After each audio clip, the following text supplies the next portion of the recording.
Have you ever had that really unsettling feeling with someone? Like you think everything's fine, the words are okay, Yeah, but something's just off. You feel them pulling away, maybe the tone shifts just slightly, or there's this sudden withdrawal of warmth. definitely. It's confusing. Totally. And if you've ever been stuck wondering, okay, what did I do wrong when you felt like you gave exactly what they asked for? Yeah. Well, this deep dive is probably for you. And, what's often happening there isn't really about someone lying or playing games, not consciously anyway. Right. It's more like there's this kind of hidden language going on. It operates on these deep emotional signals, not logic or words. Okay, so beyond just body language. Oh, yeah, way beyond. Mhm. We're talking about decoding these really subtle signals, especially signals women often use, that honestly separate the guys who just fade out from the ones who make a real unforgettable connection. So understanding what she says versus what she actually responds to. Exactly. That's the core of it today. We're going to unpack that difference. So our mission here is to help you not just like understand this language intellectually, Right, not just know the theory. but to actually start to feel it, Yeah. to get it on a deeper level. We want to help you stop chasing clarity all the time. Constantly asking what's wrong. Yeah. Yeah. And instead, start leading with some real confidence because you recognize these emotional signals when they happen. Okay. Sounds good. So let's dig into this fundamental trap first, because I think a lot of men fall into it. We assume communication is just words, literal words. Keep it simple. Yeah, totally. You say something, she replies. She says something, you reply. Straightforward. But then, why does it happen so often that even when you feel like you're doing everything right, you're being nice, present, saying the quote-unquote correct things, she still loses interest or drifts away, pulls back? It can be really baffling. It absolutely is baffling if you're only looking at it logically, because the core difference often is how men and women are kind of wired, or at least socialized, to communicate. How so? Well, men are generally trained to hear words, literally, to, identify the problem and solve it directly. Okay, fix-it mode. Fix-it mode, exactly. But women, often, communicate more on an emotional level, fundamentally, which means she can say one thing but be feeling something completely different, maybe even the opposite. Right. And when you miss those underlying emotional signals, even if your words are like perfect textbook answers, she feels misunderstood. Deeply. And she probably won't explain it. No, that's the uncomfortable truth, isn't it? She won't explain the test or why she shifted, because in her world, if she has to explain it, you've kind of already failed. She's often looking, maybe subconsciously, for a man who can just sense those shifts in energy, who notices what's not being said, someone who can lead emotionally without needing a step-by-step manual. So the fallout, the consequence, is that lots of guys only react when it's way too late. Yeah, the damage is done. They don't see her pulling away until she's practically out the door, or they completely misread playful teasing and get defensive. Exactly. And it's usually not because they're bad guys. No, right. not at all. It's just nobody ever taught them that women often communicate beneath the surface level of words. It's like trying to solve an emotional problem with a logic toolkit. Perfect analogy. You just end up with this constant disconnect. And that spark, that real connection people crave, it doesn't just come from saying the right words. It comes from emotional resonance, feeling understood on that deeper level. That makes sense. And what's really fascinating, I think, is that this isn't some kind of conscious plotting or strategy she's using. Right. It's not a game plan. No. This kind of female emotional signaling is more instinctive. It's deeply hardwired into our biology, really. How do you mean biologically? Well, just think about it from an evolutionary standpoint. For, thousands and thousands of years, women had to be incredibly good at filtering potential partners quickly for survival. Okay, so right. Not just their own, but potential offspring, too. So they became hyper-attuned to these really subtle signals. Things like a man's energy, his behavior, especially under pressure. Like how he reacts. Exactly. How he reacts, the shifts in his tone, his composure, the look in his eyes. These things told her way more about his character and reliability than any words or grand promises he could make. So it's an ancient thing playing out now. It really is. It continues to play out in modern dating, modern relationships, all the time. So it's almost like you're constantly being read, even if you don't realize it. Pretty much, yeah. Women are often paying close attention. How do you handle discomfort? How do you react if she's moody or withdrawn? Do you stay centered when her energy shifts, or do you immediately get insecure and start seeking validation? Or try to fix her mood. Or try to fix her mood, exactly. Versus just standing solid in who you are. I mean, I know I used to miss these cues completely myself, always wondering, why things felt a bit off. Me too. So what happens then if you consistently, well, fail to pick up on these signals? What's the outcome? Well, it's usually not like you get immediately punished or called out. It's more subtle. It's often a quiet disqualification. Disqualification. Yeah. Okay. Not for being mean, though. No, not usually for being unkind or anything like that. It's more often for not demonstrating enough emotional depth or stability. See, women tend to filter emotionally, whereas men often signal more logically. Right. Facts and solutions versus feelings and vibes. Kind of, yeah. You might be talking facts and figures. She's listening for the feeling underneath, the pattern. And when those two languages just don't connect, attraction breaks down. It fizzles. But there's good news here. There's definitely good news, because understanding this emotional channel, it honestly stops all that confusion around mixed signals or that frustrating hot and cold dynamic. How so? You just stop taking her emotional waves personally. You see it as information, not rejection. Okay, let's make this more concrete. Can we walk through some real-world examples? Because these moments can seem so ordinary. Absolutely. These next 4 scenarios, they might look like just everyday interactions, but under the surface, they're often functioning as these little emotional checkpoints. Checkpoints. Yeah. Asking what exactly? Silently asking something like, is this man emotionally stable enough? Can he lead me emotionally? And we're not talking about money or muscles here. Right. We're talking emotional clarity, certainty, a kind of calm, grounded presence. Okay, let's hear them. What's the first one? All right, first up, the frustration check. So imagine she's upset. She's venting, maybe really emotionally about her day, her job, a friend, whatever. Okay. Now, the typical male inclination, as we said, is often to fix it. Right. Jump in with solutions. Yeah. You talk to your boss, or don't worry about it, or just do this. Exactly. And then maybe you notice she pulls back, gets a bit colder, shuts down. Yeah, and you're thinking, I was just trying to help. Precisely.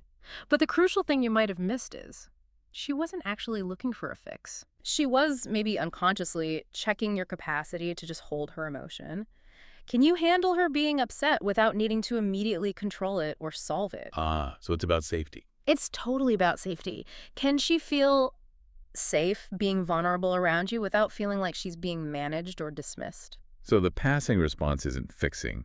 It's staying grounded, staying present, and just acknowledging the feeling. Something simple like, wow, that sounds really heavy, or, yeah, I totally get why you'd feel that way. Just validation. just being there with it.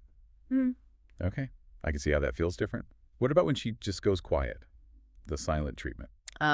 Yes. Yeah. That brings us neatly to number 2, the delay response. Okay. You send her a message, maybe you see she's read it, but hours go by, no reply. Ugh, yeah.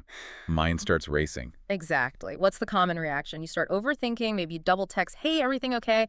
Mom, maybe you check her social media to see if she's active. Guilty. Definitely done that. Many guys have. But what's often being tested there, again, maybe not consciously, is your need for control, your need for certainty, your own emotional self-regulation. How so? Well, if a few hours of silence sends you into a spiral, makes you feel abandoned or anxious or disrespected, she senses that neediness. She senses you're chasing her validation, not leading from your own center. So a guy who knows his value wouldn't freak out. Pretty much. He's centered. He's got his own stuff going on. He's calm. He doesn't automatically interpret her silence as being about his inadequacy. That's what she's often observing, how you handle ambiguity. Wow. Okay. That puts a different spin on it. It's about your internal state, not really her timing. A lot of the time, yes. Okay. What's number 3? You mentioned teasing earlier. Right. Number 3 is the playful jab. Okay. Give me an example. So maybe you're having a good time, joking around, feeling confident, and she throws out a little tease, something like, wow, someone's feeling confident today for a guy wearing those shoes. Or something similar. Huh. Okay. Could sting a little. It could. And that's the point. It's a little test, a friction test. Yeah. And she watches. Do you get flustered? Do you immediately jump to defend your shoes or your confidence? Or maybe sulk a bit. Or sulk? Or do you laugh it off? Maybe play it back with some charm and ease. These shoes, they're my secret weapon, you know? Right. Lean into it. Exactly. Because the real test isn't about your shoes at all. It's about your frame. Oh, Can you handle a little bit of light friction, a little challenge, and stay emotionally solid? Stay playful, maintain your masculine poise. okay. Poise. Yeah. If you pass that, if you handle it with ease and humor, she feels that attractive spark, that tension, we call it polarity, that masculine-feminine dynamic. And if you fail, get defensive. If you fail, get defensive or flustered, she might actually start to feel, well, almost motherly toward you. Like she has to be careful, tiptoe around your ego, and that kills attraction fast. Yeah. Polarity collapses. Okay, that Yeah. makes a lot of sense. And the last one, the classic push-pull. Yep, the fourth one, the push-pull, this one drives guys crazy. One day, she's super warm, initiating contact, flirting, really engaged. The next day, cold, distant, maybe takes ages to reply, seems uninterested. And immediately you think, what changed? What did I do wrong between yesterday and today? Exactly. But often, this isn't random or malicious. It's her emotional system, kind of. Checking your consistency, your stability. How do you mean? Are you still emotionally stable when her attention isn't laser focused on you? Or do you immediately spiral, get needy, start demanding attention or reassurance? So she's not trying to confuse you. Not usually, no. She's trying to feel you out. Can you stand on your own 2 feet emotionally? If your sense of worth and okayness seems totally dependent on her approval and attention, she feels that. And it makes her pull back even more. It feels heavy. But a man who doesn't flinch during that, who stays steady. That signals something powerful. It signals leadership, security. It tells her, okay, his world doesn't revolve around me, he's solid. And paradoxically, that makes her feel safer and more drawn in. Okay, wow. So what's really hitting me here is that these tests, these signals, they're not always fair, maybe not even conscious, like you said, but they feel incredibly real. They are real in their effect, absolutely. And women aren't using them like game pieces just to mess with guys. No, not typically. It's more instinctual. It's more about them trying to feel out your emotional depth, your reliability. Exactly. And passing these tests, responding in that grounded way we talked about, that usually leads to her relaxing, softening, trusting more. And failing. Failing, reacting needily or defensively, that usually leads to that quiet detachment, that slow fade. So let's talk about the why behind all this. Yeah. Why all the emotional tests, the signals, the teasing, the silence, this push-pull stuff. What's the deeper driver? Okay, yeah. Let's get to the core of it. Here's the raw truth, as I see it. She's not testing you to punish you. She's testing, fundamentally, to protect herself. Protect yourself. From getting hurt, from investing in someone who isn't emotionally solid, from leaning on someone who might collapse under pressure. Deep down, I believe most women have this profound desire to surrender into connection, to really lean into a relationship trustfully. Okay, surrender. That's a strong word. It is, and that kind of surrender, that deep trust, it absolutely requires feeling emotionally safe. Right. And let's clarify what emotional safety isn't based on what you're saying. Good point. It doesn't sound like it comes from just being super nice all the time or being always available or never disagreeing with her. Definitely not. In fact, sometimes being too nice, too available, can actually decrease her sense of safety because it can signal a lack of boundaries or inner strength. So where does it come from then? It sounds like something internal, your inner stillness. That's a great way to put it. It comes from your inner stillness, your centeredness. Can you really hold your own center when she's maybe spinning out emotionally? Can you stay calm when she brings a little bit of chaos or intensity into the moment? And can you lead the energy of the moment without dominating her? Exactly. That's the key distinction. Leading the energy, not controlling the person. So the core desire underneath it all, she's looking for emotional strength. Yes. A grounded man. A man who is basically okay already, who doesn't need her constant validation or approval to feel good about himself. Right. She doesn't want to be his therapist. No, or feel like she has to manage his reactions all the time or constantly reassure him. She needs to feel that you're whole and complete on your own. And when she sees that Yeah. you don't get knocked off your center by her moods or these tests. When she truly feels that nothing she does fundamentally destabilizes you, that's when she finally feels safe enough to let go, to relax, to trust. To surrender, as you put it. Yes. A woman, I think, only truly surrenders in that way to a man she perceives can lead emotionally. And again, that's not about controlling her. It's about skillfully guiding the emotional energy. So when she's overwhelmed, you're the calm anchor. Exactly. When she brings intensity, you meet it with presence, not reactivity. When she's uncertain, you bring clarity and steadiness. Okay. So it seems like most men fail these tests or miss these signals, not because they're bad people or inherently weak, No, absolutely not. but maybe just because they're unaware. They're operating on that logical level we talked Yeah, about. precisely. They react instinctively from ego or insecurity instead of responding from a place of presence. They chase when they feel distance instead of centering themselves. They jump to fix her feelings instead of just holding space for them. So the shift isn't about learning, like clever lines or tactics. Definitely not. Those are superficial. It sounds like it's about something much deeper. It's about embodiment. Is that the right word? Embodiment is the perfect word. It's about becoming the kind of man who doesn't need constant validation, who doesn't collapse emotionally when he's misunderstood or when her attention shifts. A man who stays grounded even when the feminine energy around him gets a little stormy or unpredictable. Okay, so how do you actually do that? How do you cultivate that embodiment? Let's get practical. Okay, practical steps. First, and this is huge, stop taking it personally. Easier said than done sometimes. Oh, absolutely. But when she pulls away or delays a text or teases you or seems moody, try to see it not as a personal attack on you.